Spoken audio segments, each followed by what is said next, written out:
Disponible en Amazon el libro de Elín Sepúlveda, Un caso millonario.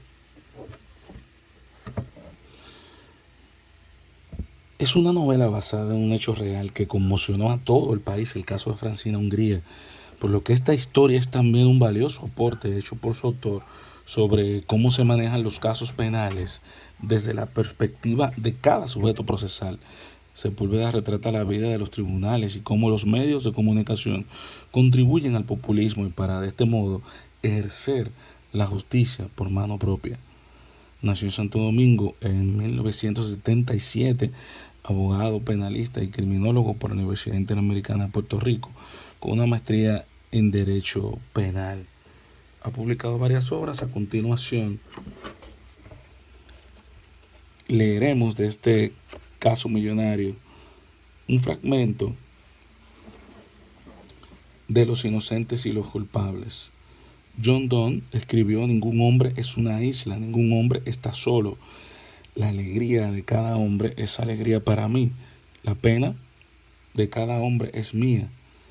Nos necesitamos unos a otros, así que defenderé a cada hombre como a mi hermano, a cada hombre como a mi amigo.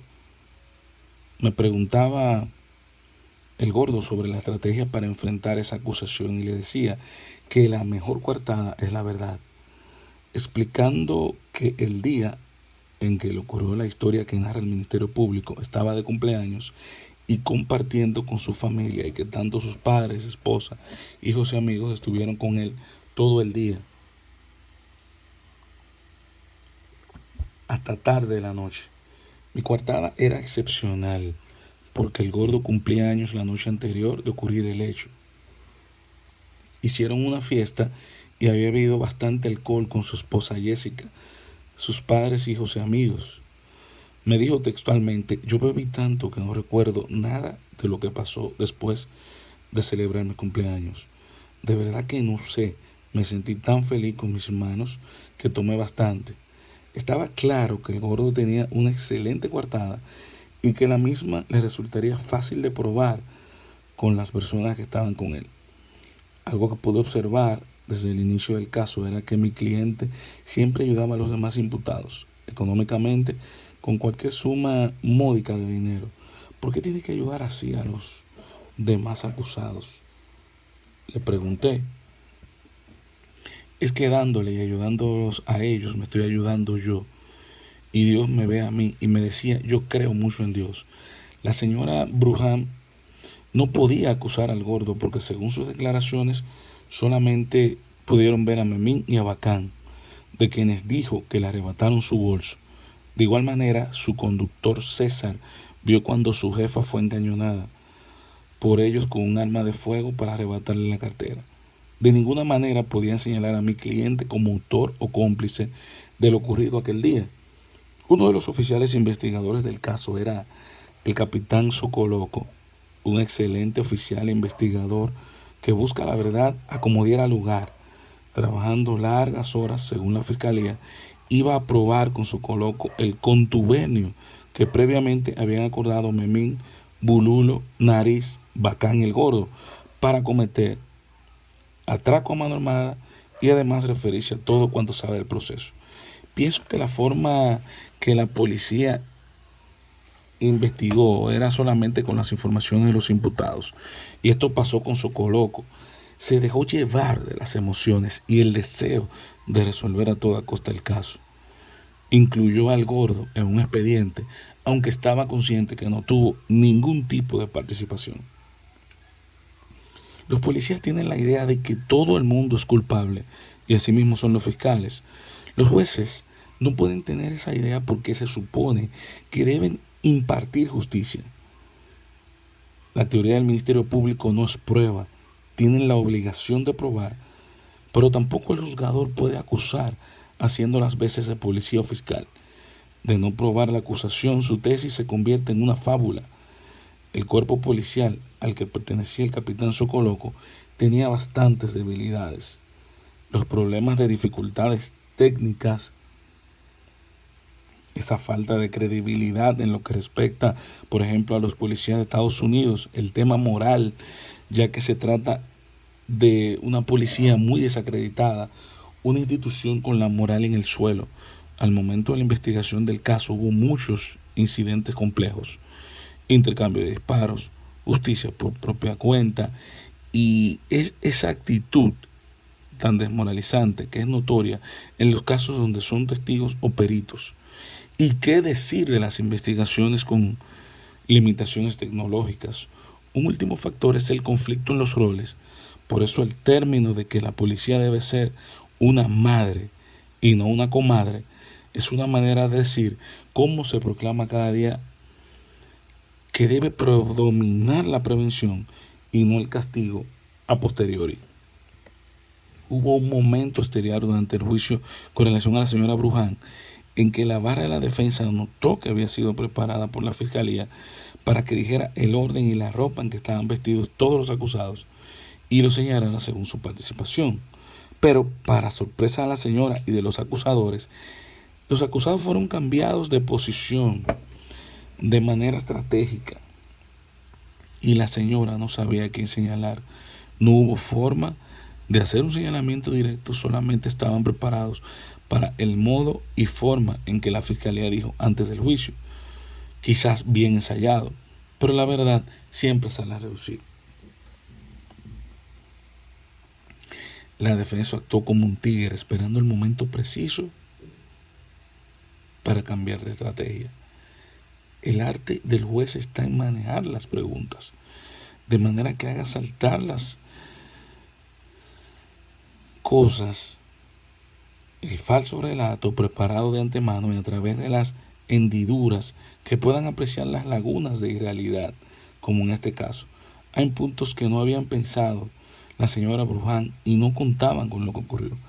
El tribunal no tuvo opción que escuchar ese testimonio a viva voz, diferente a lo ocurrido en la audiencia preliminar, en que las partes proponen sus pruebas, pero no se explayan en un interrogatorio que pase por controvertido, como en este caso.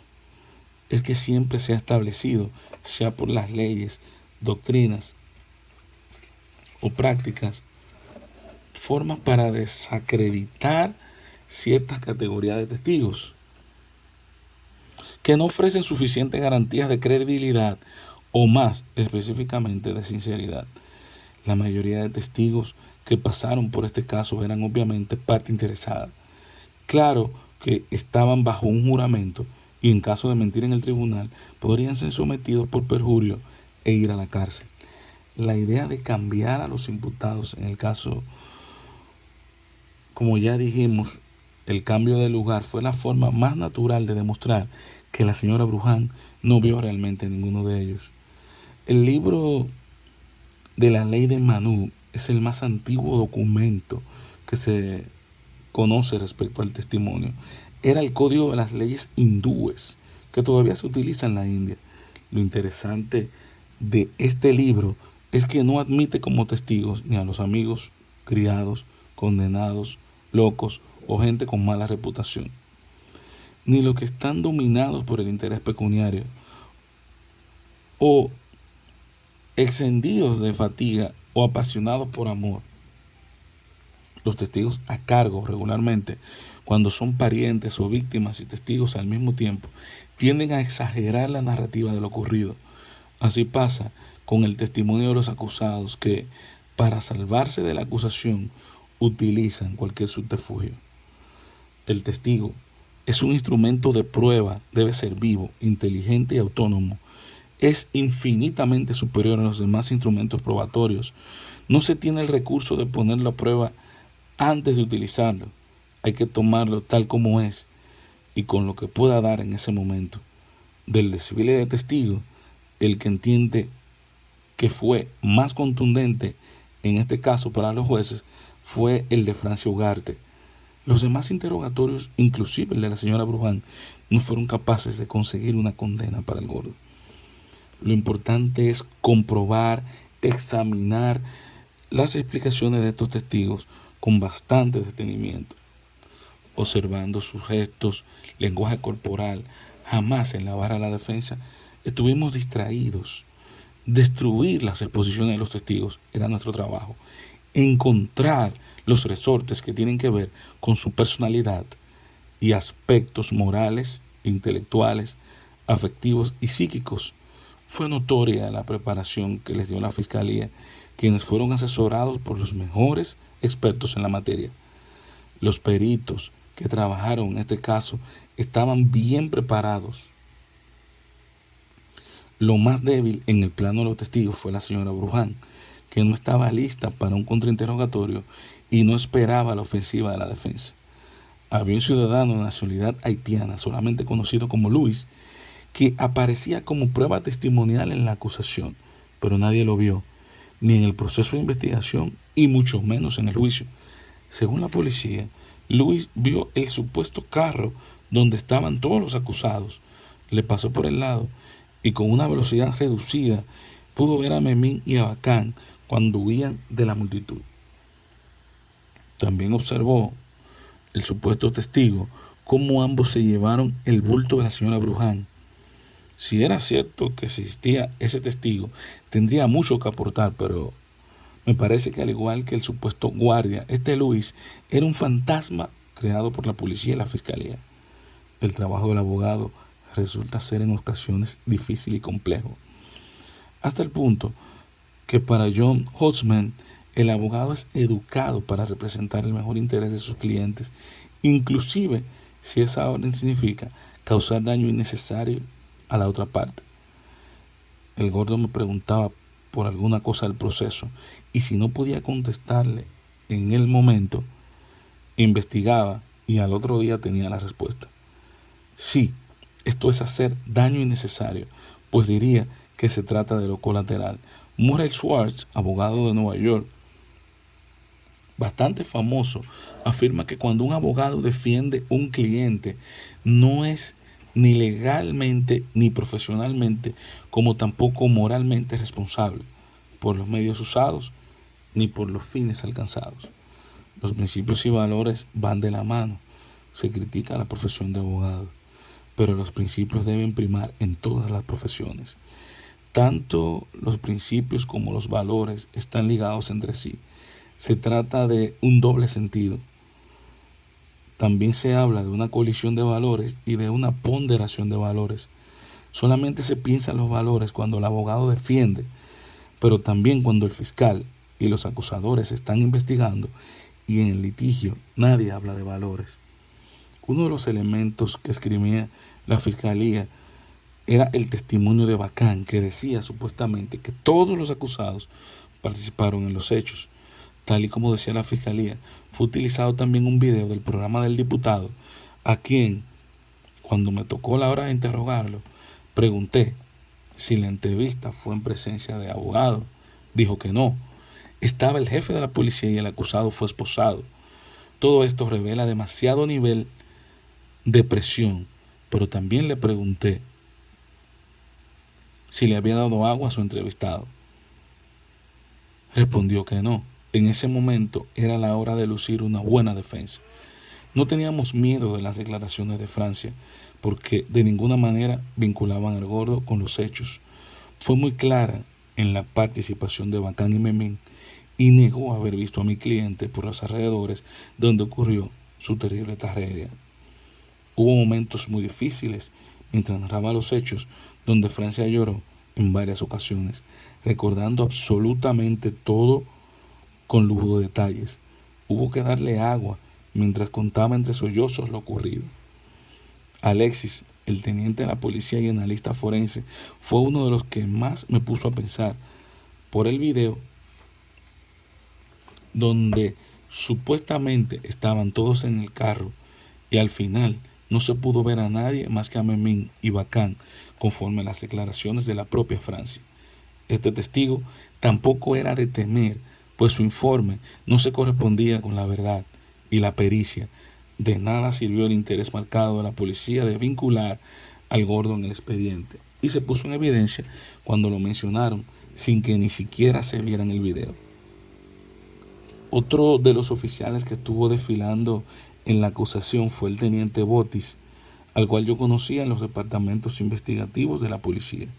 Fue convocado al juicio para probar que el vehículo que fue abandonado, supuestamente por todos los acusados, incluyendo a mi cliente, Cuando se le interrogó sobre el asunto, dijo que no había ninguno, por lo que era un testigo que en ningún momento se le podía dar valor probatorio.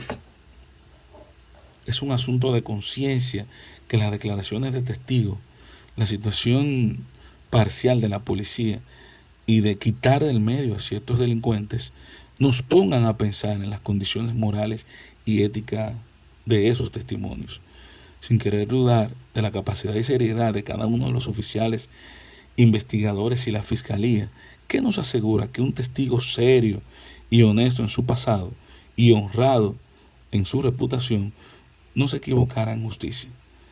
Hay que tomar en consideración la pasión que pone un investigador en un caso, y es de esperar que lleve esta situación al tribunal al momento de su ponencia, sin pensar en el drama y todo lo que lo acompaña.